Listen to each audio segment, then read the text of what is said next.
give something useful to your audience. So you may have a goal of writing about something. There's the audience up there. You have to constantly be thinking about it. If you're trying to explain to them an opinion, a complicated subject, you have to constantly remember who they are, what they need, how do you make it work for them and achieve your goal.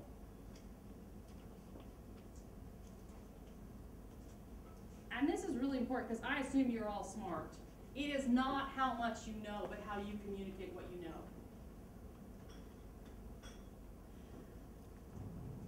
All of you were experts at one time in your life at WIIFM. When you were probably 2 years old, you knew which parent would give you the cookie and which one wouldn't. As teenagers, you knew which one would give you money maybe and which one wouldn't, which one was the tougher parent. If you're in a relationship now and you're a woman, I have a shoe thing. I know how to explain that I spent more than I should have on shoes. My partner might know how to explain that he needs to go watch a soccer game more than spend time with me that evening. You know how to talk to people about what's in it for them, thinking about how to talk to them about it. But when we sit down to write, we're very intent on how can I get all my knowledge out here, instead of thinking about how can I communicate it with people.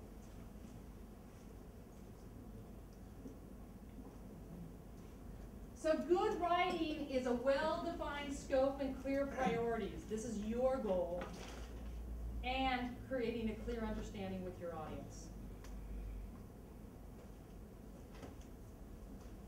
Okay, I got another word for you. Anybody know what this is? Anybody can say it. Sesquipedalian. Anybody know?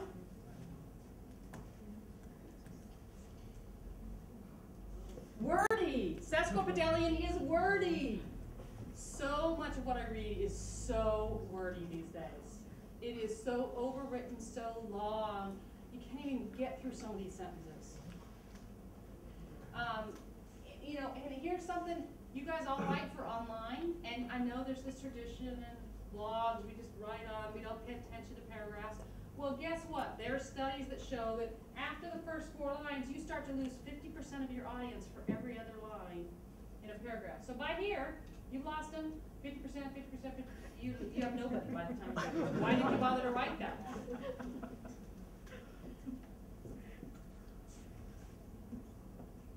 And these little cute little things that the writer thinks are really cute while they're writing. In the middle of this, he says, "Holy cash cow, a new source of financing and clients for investment banks!" Exclamation point. It's not cute when you're reading through it. Because you're trying to find out, this is a serious subject, you're trying to find out. If you want to write something cute, it doesn't work the same way as when you say it. There's one more of these too. Oops, there we go. Yeah, and there's a whole bunch of stuff in parentheses in here. It's like, no. The reader can't get through, they can't follow from that sentence to that sentence or past a 3-line other message in parentheses. It's very, very difficult to read. And yet we have great examples of things that are easy to read on the web. You know, you may not want to prevent soil erosion this way, but this is how we read on the web. This is how we're all training ourselves to read on the web. If I want more information, I can't get it. I see exactly what's here. You don't have to write every commentary like that, but I think you see the difference between the two.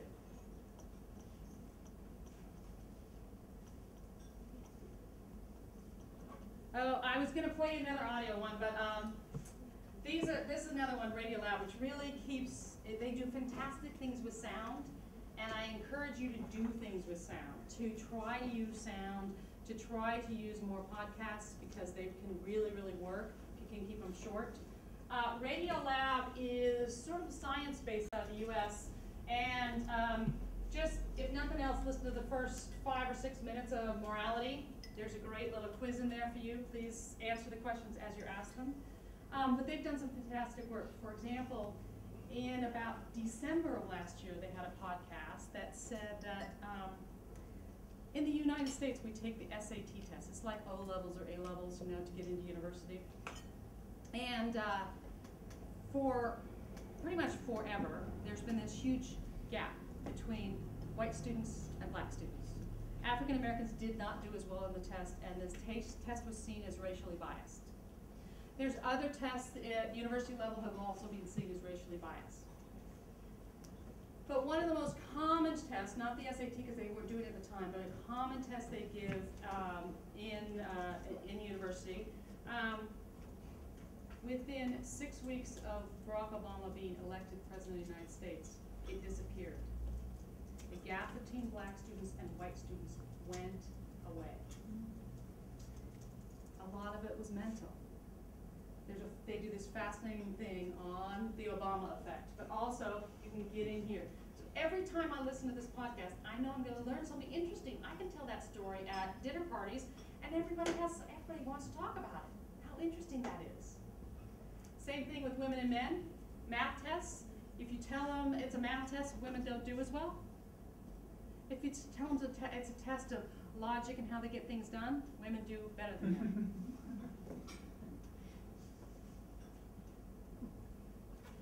In addition to using audio when you can, make it visual.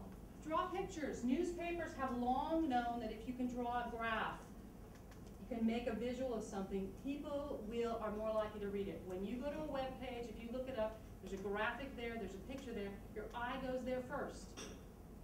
This stuff is really easy to do, so think about ways that you can help your readers understand what you're saying more easily by making it visual.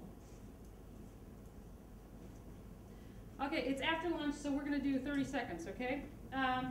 Everybody on the corner of a piece of paper there, I want you to write down the name of a product you like so much you would recommend it to a friend.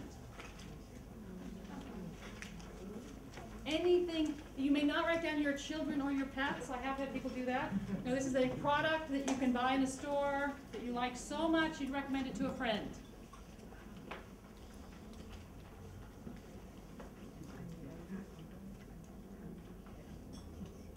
Okay, everybody got one? All right, I need everyone to stand up and get a partner with a little bit of space and face your partner head on, shoulder to shoulder, okay? Everybody stand up. It's after lunch, you gotta stand up and wake up, right? You don't need your paper, you can probably remember what you wrote down. But face your partner, shoulder to shoulder, all right? Figure out who's going first. There's some threes here, there's an extra person? Got extra people? Face your partner. Okay, everybody know who's going first? Which one of you's going first between the two of you?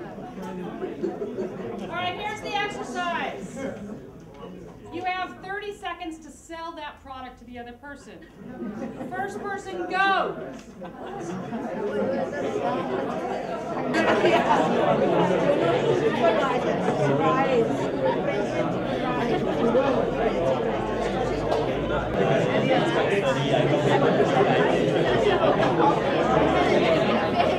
When we are really trying to communicate and persuade someone of something, we get to the point and we come up with great examples.